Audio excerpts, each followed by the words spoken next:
यशोदा लाल की, हाथी घोड़ा पाल की जय कन्हैया लाल की। हे ब्रज में आनंद भयो जय यशोदा लाल की, हाथी घोड़ा पाल की जय कन्हैया लाल की।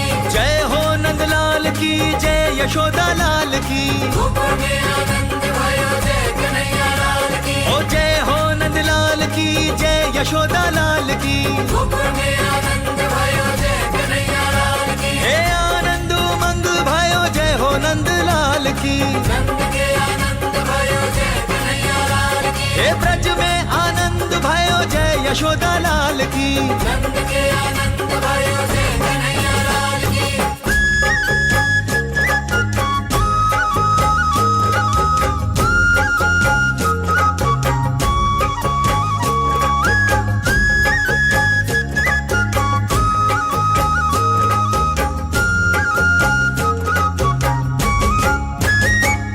हे आनंद उमंग भयो जय हो नंद लाल की, नंद के आनंद भयो जय कन्हैया लाल। हे आनंद उमंग भयो जय हो नंद लाल की, नंद के आनंद भयो जय कन्हैया लाल की। हे ब्रज में आनंद भयो जय यशोदा लाल की, नंद के आनंद भयो जय कन्हैया लाल की। जय हो नंद लाल की, जय यशोदा लाल की, हाथी घोड़ा पाल की जय कन्हैया लाल की। हे जय हो नंद लाल की, जय यशोदा लाल की, हाथी घोड़ा पाल की जय कन्हैया लाल की। हे आनंद उमंग भयो जय हो नंद लाल की, नंद के आनंद भयो जय कन्हैया लाल की। हे ब्रज में आनंद भयो जय यशोदा लाल की, नंद के आनंद भयो जय कन्हैया लाल की। हे आनंद उमंग भयो जय हो नंद लाल की। नंद के आनंद भयो जय कन्हैया लाल की।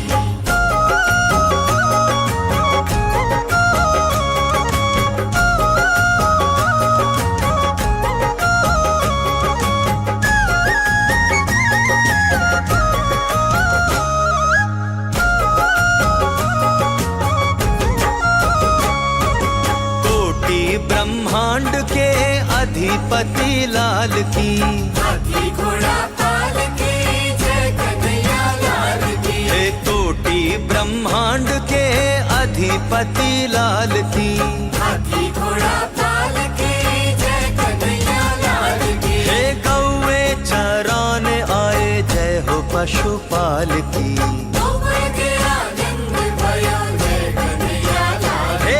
हे कौवे चराने आए जय हो पशुपाल की, गोकुल के आनंद भयो जय कन्हैया लाल की। हे कोटि ब्रह्मांड के अधिपति लाल की, नंद के आनंद भयो जय कन्हैया लाल की। हो कौवे चराने आए जय हो पशुपाल की, नंद के आनंद भयो जय कन्हैया लाल की।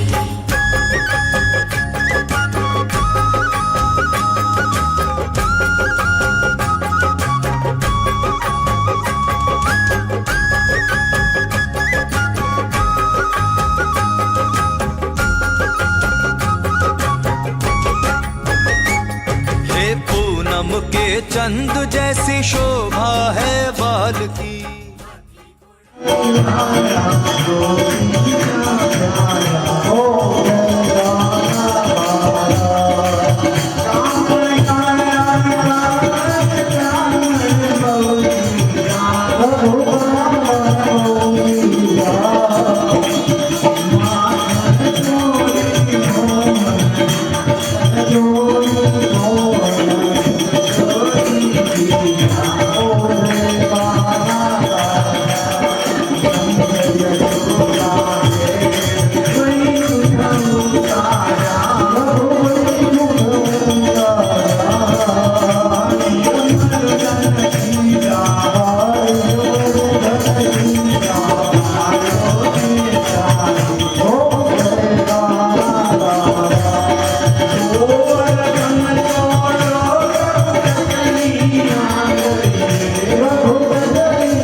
હલો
શંકરં પ્રભુ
જગદીશ કી જય નાથ કી જય નાથ કી જય મહારાણી કી જય દેશ કી જય દેવ કી જય બાપાની જય જય જય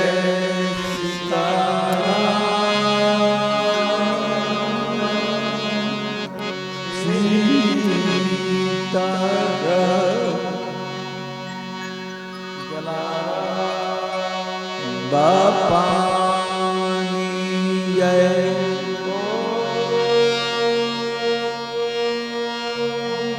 નમઃ પાર્વતી પતયે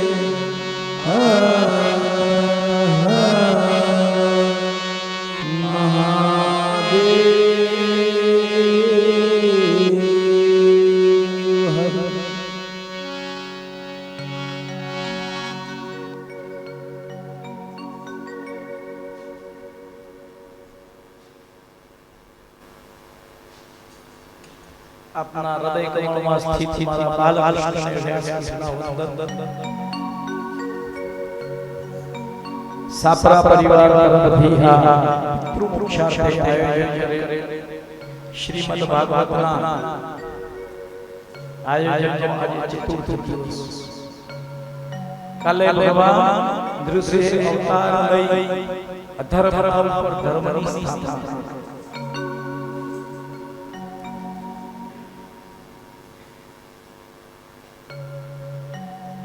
सुखद समाचार છે બતાવ્યા એક સુખદ સમાચાર પણ છે ગઈકાલે રાત્રે 9:30 વાગે અમારા દાદીમાં સ્વર્ગલોક સિંધાયા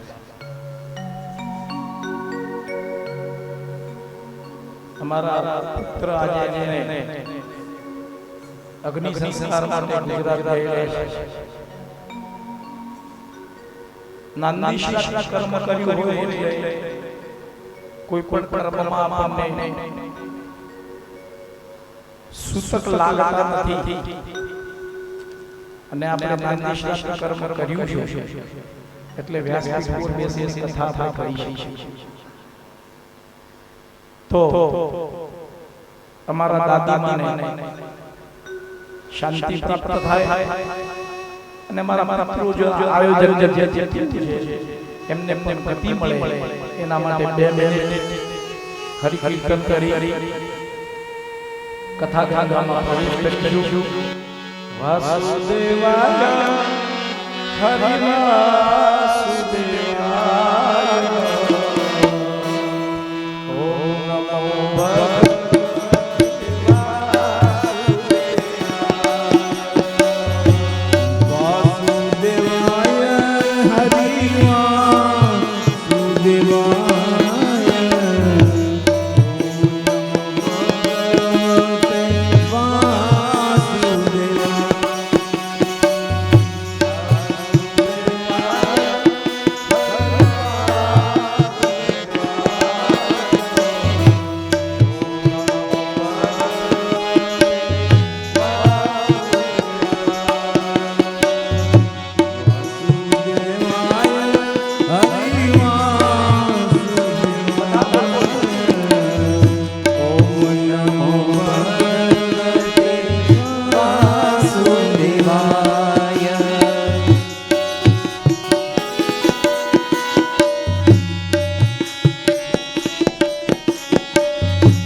ભગવતે વાસુદેવાય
નારદજીએ સાતમા સ્કંદના અંતમાં છેલ્લા બહુ વાતો ચાલે.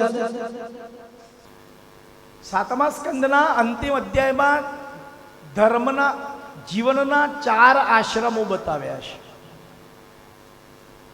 સૌથી પહેલો આશ્રમ છે બ્રહ્મચર્ય આશ્રમ, બીજો છે ગૃહસ્થ આશ્રમ, ત્રીજો છે વાનપ્રસ્થ અને છેલ્લો છે સંન્યાસ આશ્રમ. 1 થી લઈને 25 વર્ષની અંદર નારદજીએ બતાવ્યું છે સરસ્વતી નદીના કિનારે બ્રહ્મચર્ય આશ્રમમાં રહેવું. 26 થી 50 વર્ષ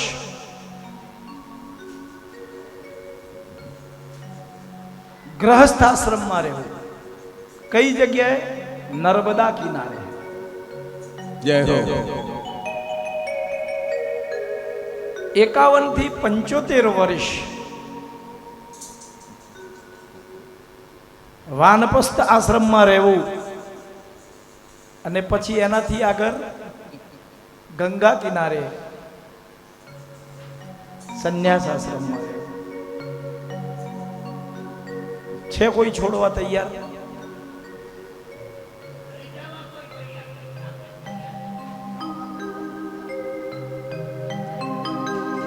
લઈ કોઈ ન જાય, જાવું પડે. જાવું પડે.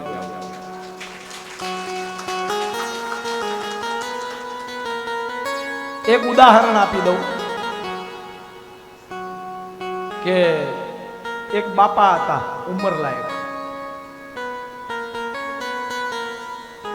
ઘરે રોજ માળા ફેરવે, ભગવાનનું ભક્તિ કરે. નીચે બેસવાની શક્તિ નહોતી એટલે ખુરશીમાં બેસીને માળા ફેરવતા હતા. દીકરાનો દીકરો રોજ એમના બાજુમાં આગળ પાછળ રમતો હોય ને એ માળા ફેરવતા જાય. માળા ફેરવતા ફેરવતા લાગી ભૂખ. લાગે ભાઈ, માળા કઈ જમવાનું થોડું આપે છે? જય હો. હા, માળા ફેરવતા ભૂખ ન લાગે? એક બાજુ માળા હોય ને બીજી બાજુ સાબુદાણાની ખીચડી બનતી હોય. જય હો. ગુજરાતીઓના ઉપવાસ તો મોંઘા પડે ન કરતા. પછી ભૂખ લાગી હતી એટલે કોક જોઈ જાય તો માળા ફેરવતા ખરાબ લાગે ને. એ તો બાપાએ ઘનશ્યામભાઈ ઉતાવળ કરી અને કેળું ખાધું. ખાતા થતા ફટાફટ ઉતારવા માંડ્યું. કેળું ગળામાં અટકી ગયું. જય હો. અને બાપા સીધાવી ગયા. બધા આવ્યા, મળ્યા. પૂછે ને ભાઈ બાપા કેમ કરતા ગયા? હવે એ તો પ્રેક્ટિસ કરીને જ કોણ બતાવે. એટલે ઘરવાળા એમ થોડા કે કેળું ખાઈને મરી ગયા. કે બાપા ખુરશીમાં બેઠા હતા, રામની નામની માળા ફેરવતા હતા અને માળા ફેરવતા ફેરવતા ગયા. એટલે રામને ત્યાં ઝટકો લાગ્યો કે મેં કાંઈ કર્યું નથી ને મારું નામ કેમ? હવે બાળક છે ને એ ભગવાનનું સ્વરૂપ છે. બાળક કોઈ દી ખોટું બોલે નહીં. તમને ખબર છે બીજી એક વસ્તુ પણ કહેવાય છે કે ઘડપણ અને બાળપણ બે એક સરખા. ફક્ત એટલો જ છે કે બાળપણમાં ખોટું ન બોલે અને ઘડપણમાં ડગલે પગલે ખોટું બોલે. જય હો. ડગલે પગલે ખોટું બોલે ઘડપણમાં. ઈચ્છાઓ પૂર્ણ ન થતી હોય જીવની, અને પોતાનામાં જ્યારે કર્મ કરી અને એ ઈચ્છાઓ પૂર્ણ કરવાની શક્તિ ન હોય, બીજાના ઉપર અવલંબન છે એટલે જૂઠું બોલીને મનની ઈચ્છાઓ પૂરી કરાવડાવે. હવે આ બાળક બોલી ગયો કે ના દાદા તો એમ નથી મળી ગયા. રામ કિસી કો મારત નહીં, ऐसा पापी नहीं मेरा अपने आप मर जाए करके कूड़े का. છોકરાએ કહી દીધું કે બાપા માળા ફેરવતા નહીં, કેળું ખાતા મળ્યા. जय हो. એટલે લઈ કોઈ નહીં જાય, જાવું પડશે, કેળું ખાવું પડશે. કોઈ નિમિત્ત નહીં બને તો મૃત્યુ પણ આવતું નથી. તમે માંગી લો ગમે એટલું ભગવાન પાસે. આપણે જોઈએ છે કેટલા માણસો વર્ષોથી બીમાર થઈ અને પોતાની પથારીમાં સબડે છે. એમ માગ્યું મોત પણ મળશે नहीं. એ ત્યારે જ આવશે જ્યારે એની મરજીમાં હશે. હા, અને ઉપરવાળાની ચિઠ્ઠી ફાટશે ને સાહેબ, ત્યારે કોઈ બચાવનાર નથી.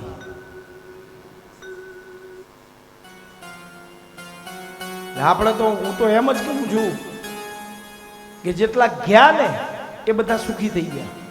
जय हो. આ દુનિયામાં બે જ વ્યક્તિ સુખી છે, એક ગયા એ અને બીજા બેરા છે.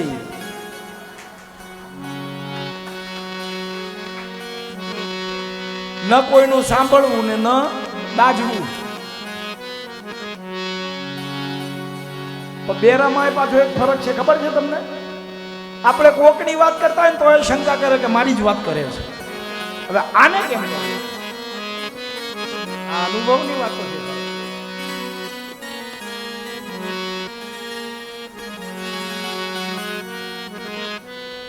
ધ્યાનમાં રાખજો, આ 4 આશ્રમો નારદ મુનિએ આપણને બતાવ્યા છે ને એ પ્રમાણે જીવવાનું છે. સરસ્વતી નદીના કિનારે કેમ ભાઈ? તો કે 1 થી 25 વર્ષની અંદર બાળપણમાં, પૌગંડ અવસ્થામાં, કુમાર અવસ્થામાં, યુવા અવસ્થા આવે ત્યાં સુધી ભણી ગણી જ્ઞાન લઈ અને જીવન સફળ બનાવવા સુધી પહોંચવાનું છે. એટલે ક્યાં જવું પડે? સરસ્વતી પાસે. પછી 26 થી 50 વર્ષ ભગવાને જે આપણને જ્યાં જન્મ આપ્યો છે એ જીવન સિદ્ધ કરવા માટે, એ દાંપત્યને સિદ્ધ કરવા માટે જરૂર પડશે ને એ અર્થ પ્રાપ્તિ કરવાની છે. એટલે નર્મદાનો કિનારો કર્મક્ષેત્ર છે. આપણા જેટલા મહાન યોગીઓએ જેણે કર્મ કર્યા છે ને એ બધા નર્મદા કિનારે તપશ્ચર્યા કરે છે અને નર્મદાની પરિક્રમા કરે છે.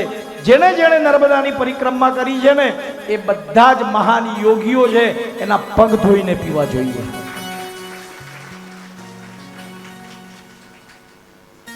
ભલે ગમે તેવો જીવ હોય, એકવાર જીવનમાં નર્મદાની પરિક્રમા એને જેણે કરી લીધી છે, એકવાર જેણે નર્મદાની અંદર એક 5 રાત્રિનું, નર્મદા કઈ નદી છે ખબર છે અમને?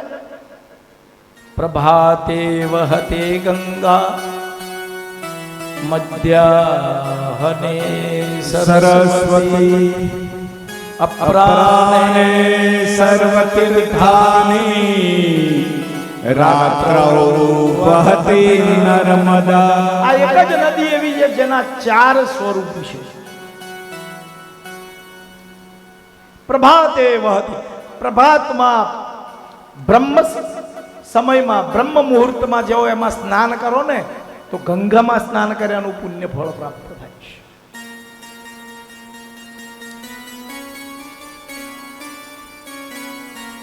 બપોરના સમયમાં સ્નાન કરો. સરસ્વતી લુપ્ત છે પણ સરસ્વતીના નદીમાં જળમાં જે સ્નાન કર્યું હોય એ પુણ્ય ફળ પ્રાપ્ત થાય છે. અપરાહને સાંજે 4:30 વાગ્યા પછી સૂર્યાસ્ત સુધી જો એમાં સ્નાન કરો ને એનું પાન કરો ને તો આ વિશ્વના સમગ્ર તીર્થનું એમાં સુખ પ્રાપ્ત થાય છે.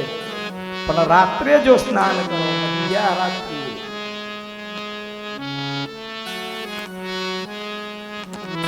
તો નર્મદાનું સ્નાન છે.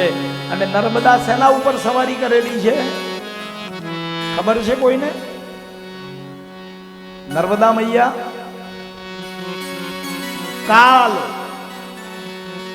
કાલની સવારી એ મોક્ષ તીર્થ અપાવડાવે. અમે તો એકવાર અમારા એક મિત્ર છે ત્યાંના છે ઝારખંડના છે, ઓમ પ્રકાશભાઈ ઝા, હું અને એક બીજા મિત્ર છે અમારા ભગત સાહેબ, 3 જણા સૂર્યગ્રહણ વખતે રાત્રે નર્મદામાં બેઠા હતા. હોઠથી ઉપર પાણી અને નાકથી નીચે. 10:15 થી સવારે બીજા દિવસે સવારે 10:15 વાગ્યા સુધી. અને એ તપશ્ચર્યાઓ જ્યારે કર્યું હોય ને ડર લાગે, માછલાઓ ચટકાએ ભરે. એ વસ્તુઓ જ્યારે કરી હોય ત્યારે આપણને એના પુણ્ય ફળ પ્રાપ્ત થાય છે. અને પછી કીધું છે એનો આગળનો સમય ગંગા કિનારે. અને એ ગંગા કિનારે જ્યારે તમે દેહ છોડો છો, આપણી ગુજરાતમાં કહેવત છે ખબર છે તમને? સુરતનું જમણ, કાશીનું મરણ. હા,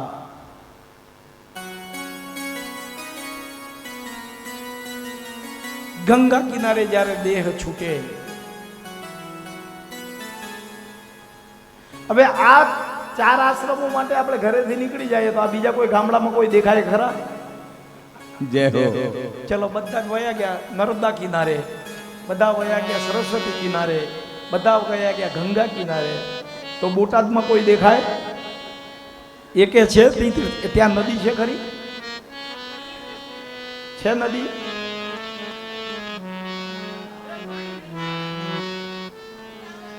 ઉતાવળી નદી.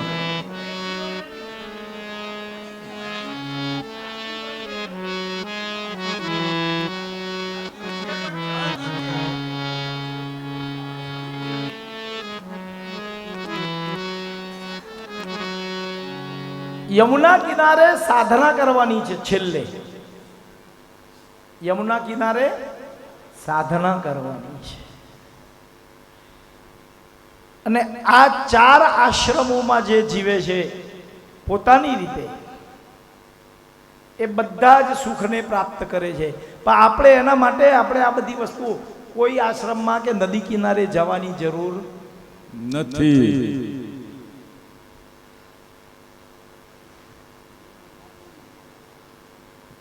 આપણા મનની અંદર જો દરેક શુદ્ધ કર્મો હોય ને, એ બ્રહ્મચર્ય આશ્રમ એટલે ગુરુજી પાસે વિદ્યાલય, જ્ઞાન પ્રાપ્ત કરી, માતા પિતાની સેવા કરવી, અને આ દરેક વસ્તુની અંદર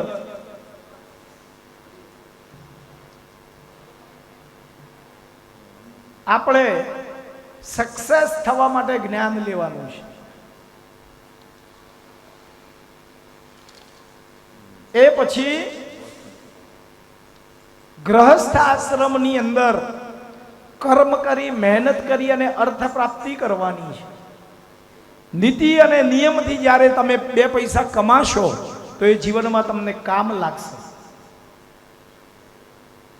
રૂપિયો સર્વશ્રેષ્ઠ નથી, ધ્યાનમાં રાખજો મારી બહેનો, રૂપિયો સર્વશ્રેષ્ઠ નથી, પણ રૂપિયો એના કરતા ઉતરતો એ નથી.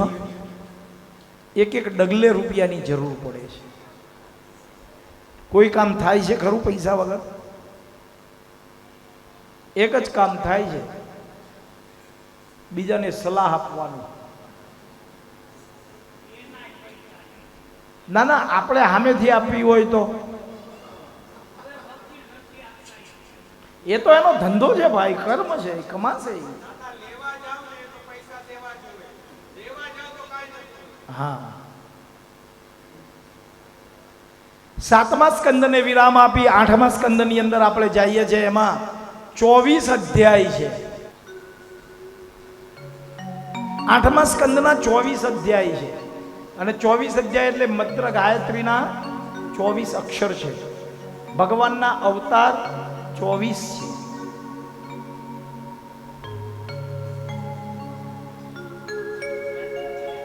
વાસના, મનવંતર વાસના લીલા છે આમાં. હવે આ વાસના લીલાની અંદર ભગવાનનું જમણું વક્ષસ્થળ છે. ભગવાન એમ કહે છે કે જ્યાં સુધી તમારી પાસે કર્મ પૂરું ન થાય ત્યાં સુધી વાસનામાં જીવ ફસેલો રહેશે. આત્મા વાશમિદં વિશ્વમ વિશ્વમ યત્કંચ જગત તેન તત્તેન પૂજિતા માગૃદચ્ચ શ્રીવદા. મનવંતર સમયની મર્યાદાની વાત કરી છે અહીંયા. ત્રીજા ઉત્તમ પ્રિયવ્રત રાજાના પુત્ર ત્રીજા ઉત્તમ મનુ થયા, અને મનુને ત્યાં પ્રભુએ સત્યસેન નામનો અવતાર ધારણ કરેલો છે. ચોથા મન્વંતરની અંદર તામસ, ને એ વખતે ભગવાનને હરિ અવતાર લીધેલો છે.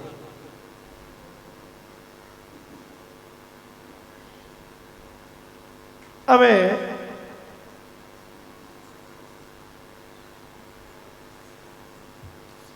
આ હરિ અવતારની અંદર ભગવાને ગજેન્દ્ર મોક્ષ આપેલો છે. એક હાથી છે, પોતાના પરિવાર સાથે, હાથણીઓ સાથે નદીમાં જઈ અને સ્નાન કરે છે. સ્નાન કરતા કરતા કરતા કરતા હાથીમાં એક ખૂબી છે કે એ પોતાની મસ્તીમાં જ હોય. તમે જોજો, એટલે ગુજરાતીમાં આપણે કહેવત છે, તમને ખબર છે શું કહેવત છે?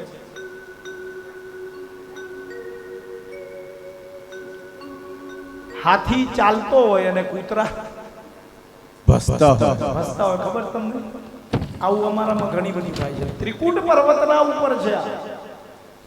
અને એ ત્રિકૂટ પર્વતના 3 ત્રિકૂટ, ત્રિકૂટ પ્રકાર એટલે 3 પ્રકારના શિખર છે, સત્વ, રજ અને તામસ. આ 3 શિખર જ્યારે ભેગા થાય, સતોગુણ, રજોગુણ અને તમોગુણ, એટલે ત્યાં ત્રિકૂટ પર્વત થાય. અને એની અંદર જે આપણો આત્મા છે એ એક ગજ છે, હાથી. પોતાની મસ્તીમાં આવી જાય. જ્યાં રૂપિયો હોય, પૈસો હોય, બધી પ્રકારનું સુખ હોય, પત્ની સુંદર દેખાવવાળી હોય, સંતાનો સારા હોય, પરિવાર સારો હોય, એટલે શું કરે? એ વખતે નારાયણ યાદ આવે, એ વખતે સૂંઢમાં પાણી ભરી ભરીને ઉડાડે, એ વખતે હાથમાં રૂપિયા આવે એમ ઉડાડે. હવે આ બધી વસ્તુઓ જ્યારે ભેળી થાય ત્યારે એક જ વસ્તુ બને, ધ્યાનમાં રાખજો કે કાલ એનું ગ્રહણ કરે છે. આપણને એમ લાગે કે મારો દીકરો 11 વર્ષનો થયો, હે ને? દીકરાનું આયુષ 100 વર્ષ હોય અને એનો જન્મ દિવસ આવે, વધાવો છો ને તમે બધા છોકરાઓના બર્થડે, હે? સાચું બોલજો, રાત્રે કેક કેટલા કાપે છે? હા, એમાં સાચું કબૂલ કરવામાં કોઈ દોષ નથી. તમે ભલે કોઈ હાથ ન કરતા હોય, બાકી 100% બધાએ અડધી રાત્રે કેક કાપેલી હશે, ભલે હાથ ઉપાડ ન કરે. આ આપણી સંસ્કૃતિ છે ખરી? આપણી સંસ્કૃતિ તો સૂર્યોદયના સમયે પૂજા કરવાની છે. પછી એ કેક ઉપર દીવા, ઓલા મીણબત્તીઓ સળગાવી હોય,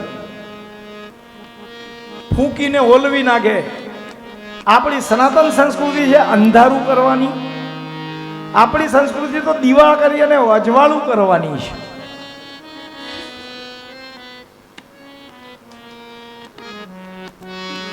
અને પછી કેક ને કાપે, અડધી ઓના મોઢામાં, અડધી એના મોઢા, બધાને એથી ખવડાવે. ફૂંક મારે ત્યારે કેટલું થૂંક ઉડ્યું હોય, પછી અડધી અડધી ખવડાવે. આ હેમાદ્રીનો દોષ કરી રહ્યા છે આપણે.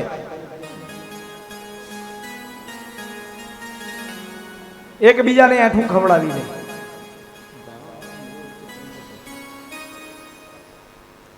ધ્યાનમાં રાખજો, તમે જ વાતો કરશો તો આ બધા કરશે, એમાં નવાઈ હું છે?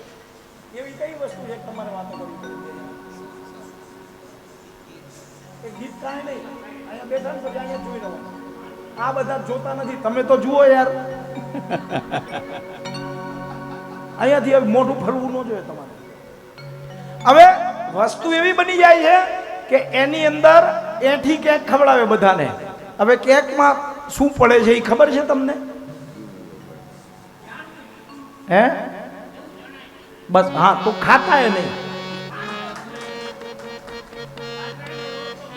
બનાવી હોય ને તો મોહનથાળ ની કેક બનાવો, ઘરમાં મોહનથાળ બનાવો, કેક ની જેમ સજાવો, અને સાંજે સૂર્યાસ્તનો સમય હોય, ઘરમાં દીવાબત્તી કર્યા હોય ભગવાન આગળ, અને એ વખતે છોકરાને બેસાડીએ મોહનથાળ ભગવાનને ધરાવી અને એનો પ્રસાદ આપો, એ જન્મદિવસ મનાવો. જય હો. બનાવો ને. કોણ? તમે જેટલામાં કેક લાવો ને એના કરતા ઓછા ખર્ચામાં મોહનથાળ બની જાય. ક્યાં ગયું તમારું કાંટાનું કૌતક? અને કેક કરવી છે કોઈ વાંધો નહીં, જાતે ઘરમાં. હવે તો ઓવન જેવા મશીન છે ને, ઘરમાં બનાવી હોય તો બેકરીમાંથી લાવો ને એમાં જે ઓલા નાખ્યા હોય.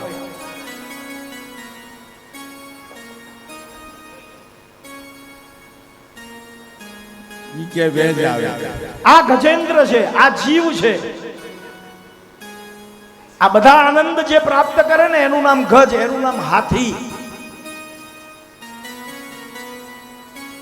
ગયો છે કે આ સંસાર રૂપી સમુદ્રની અંદર એને જ્યારે પગ મૂક્યો છે, સૂંઢમાં ભરી ભરી અને પાણી ઉડાડે છે, અને ત્યાં કાલ નામનો મગર, આવીને એના જમણા પગને પકડ્યો.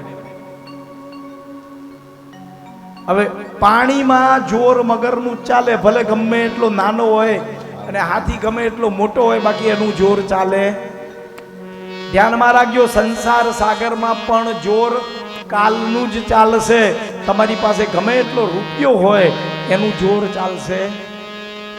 આ જન્મના ગમે તેટલા સારા કર્મ હોય, પણ ગત જન્મના કરેલા કર્મના કારણે તો એ ભોગવવું જ પડશે.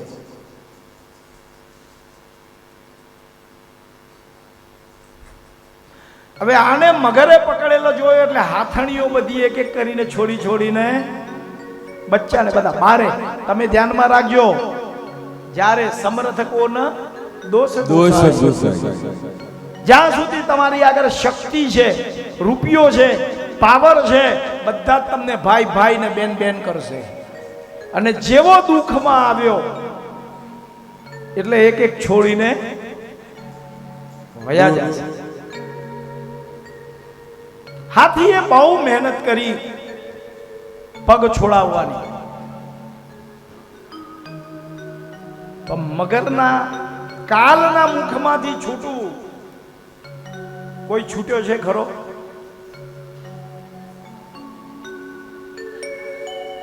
થાકી ગયો, નિરાશ્રયી બન્યો, બસ મોત આવવાની તૈયારી, પાણીમાં ડૂબવા લાગ્યો. આખા પગ ડૂબી ગયા, પેટ ડૂબી ગયું, માંડું આખું માથું ડૂબવા તૈયાર થયું. સૂંઢ બારે છે, ખાલી શ્વાસ લઈ શકે છે, શ્વસે છે. એને લાગ્યું હવે મારું કઈ ચાલશે. જ્યારે વ્યક્તિ ડૂબવા લાગે છે ને ત્યારે બધા એને છોડીને વયા જાય છે. આ ગજેન્દ્રની વાત નથી, આ મારા અને તમારા જીવનની વાત છે. શ્રીમદ ભાગવત આપણને શીખવાડે છે કે સ્વાર્થના જ સગા છે.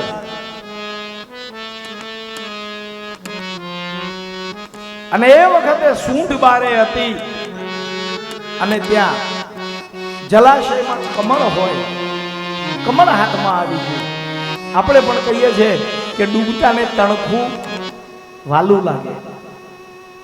કમળ હાથમાં આવી ગયું, કમળ લઈ અને આમ ભગવાનને યાદ કર્યા ને જ્યારે આકાશ મંડળમાં એને ઉછાળ્યું છે, ભગવાનને યાદ કર્યા, હે હરિ, हे गोविंद, हे गोपाल, अब तो जीवन हार. हे गोविंद हे गोपाल, अब तो जीवन हारे.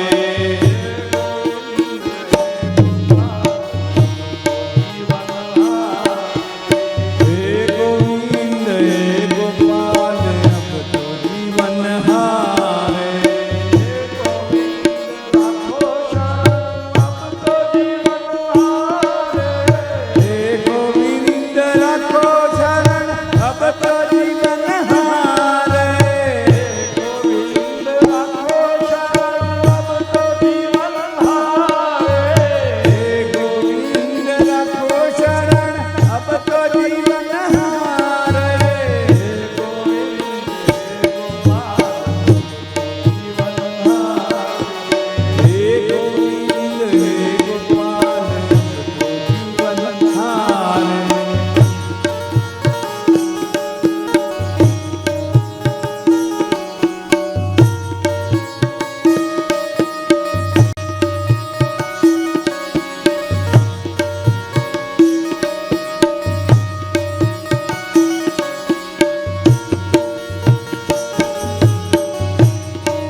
હારે